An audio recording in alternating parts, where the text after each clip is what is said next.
शुभ सकाळ मैत्रिणींनो. तर कसे सगळी मजेत ना. तर माझ्या अजून एका नवीन ब्लॉगमध्ये तुमच्या सगळ्यांचं अगदी मनापासून स्वागत आहे. तर आज आहे पौर्णिमा. तर पौर्णिमा म्हणजे आज दारातली पौर्णिमा आहे. तर असं दार वगैरे सगळं अशी पूजा, दारं पुजले ती संध्याकाळी ती ही कसलं चिखलाचं करायचं आहे. पण आता फक्त दार चौकोट्या पुसून असं आंब्याचं तोरण बांधून पूजा केली. तर लाडू गेल्या शाळेत, लाडू दिले मटकी, मोड आलेली मटकीची भाजी आणि चपाती. तर मी आता चहा पिले. कालचा गुरुवार असल्यामुळं जरा भूक लागल्यासारखी झाली म्हणून चहा आणि समोसे खाल्ले ती. तर इथं रात्रीची भांडी पण घासून झाली ती. तर आता राहिलेलं स्वयंपाक करून घ्यायचं आहे मला. तर आमच्या सोलापूरचे फेमस समोसे, तर चहा आणि समोसे इथं खरंच खूप फेमस आहे ती. तर मी तुम्हाला दाखवते समोसे, बघा किती भारी लागतात खरंच. इथं बघा ही समोसे आहे ती.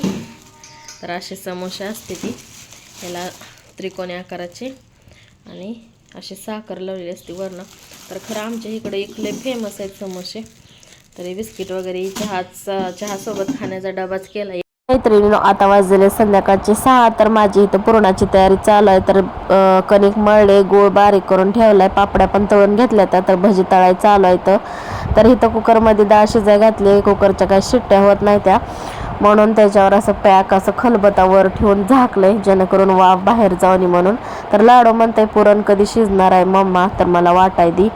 तर इथं येळवण्याच्या आमटीसाठी कांदा आणि टोमॅटो मी असं भाजून घेते, भाजूनच घालते जेणेकरून त्याचा वास येणार नाही. कांदा आणि टोमॅटो कच्चं जर बारीक करून घातलं तर वास येतो, म्हणून मी भाजून घालते. तर लाडू इथं पुरणाची वाट बघत बसलाय. तसंच त्याला भजी पण गरम गरम खायला दिलं. तर इथं पापड्या साधारते ते म्हणून कॅरबॅगमध्ये भरून ठेवल्या त्या. तर आता आजीसोबत पुरण वाटाय बघा कसा मध्ये मध्ये करायला लागलाय. तर इथं येळवणी काढली, येळवणी अशी चांगली घट्टसर निघाली. तर लाडूचं चाललंयच मध्ये करायचं. तर बघा कसं फिरवतंय गोल गरा. तर लहान लेकरांना खरं असल्या गोष्टी लय आवडते त्या, म्हणजे लय.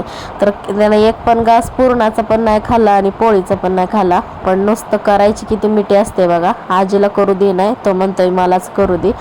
तर इथं डाळ बीळ सगळी शिजली, गाळ अशी डाळ चांगली फुटली. त्याला चटका दिला चांगला, गोळ, विलायची, सुंठ, बडीशोप सगळं, जायफळ वगैरे पावडर घालून मस्त असा गोळाला चटका देऊन त्यांना पुरण वाटाय दिले. तर इथं मी करते येळवण्याची आमटी. तर बघा वाटण मस्त असं बारीक करून घेतलंय आणि चांगलं तेलात तळायला लागले. तर इथं काळा मसाला पण घेतलाय टाकायसाठी. तर ह्यांचं चालू आहे पुरण वाटायचंच काम. म्हणलं बसल्या बसल्या पुरण वाटून तरी द्या म्हणलं, तोपर्यंत मी आमटी करून घेते, म्हणजे मला पटकन पोळ्या करता येत्या. तर दोघं जण आजी आणि लाडू वाटायला लागले ती. तर इथं तोपर्यंत भांडी घासून घेतली, कारण जेवल्यानंतर आणखी जास्तच भांडी पडतेली म्हणून तोवर थोडी पडले तेवढी घासली. आणि इथं लगेच उंबऱ्याची पण पूजा केली. तर मस्त असं निवद बिवद करून, तर पोळ्या करतानाचा व्हिडिओ शूट करणं झालं नाही. तर दिवं लावल्या तर मी, तर चिखला जास्त गोल तसल्या थाप्या केल्या त्या आणि तिकडे इकडे दारात ठेवल्या त्या. तुळशीला दिवा पण लावलाय.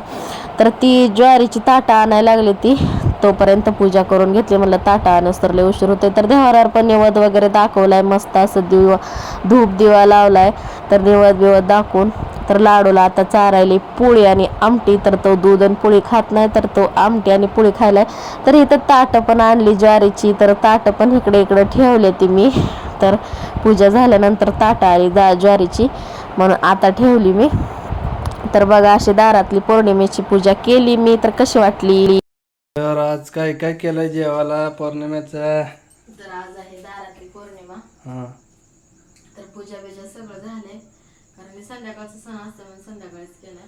बर. तर इथं जेवाय केलंय, जेवणाची आमटी, दूध, पोळी, चपाती, भात, भजी आणि कुरडे आणि पापडी. ओके. हे बघा टोपलं भरलेलं आहे.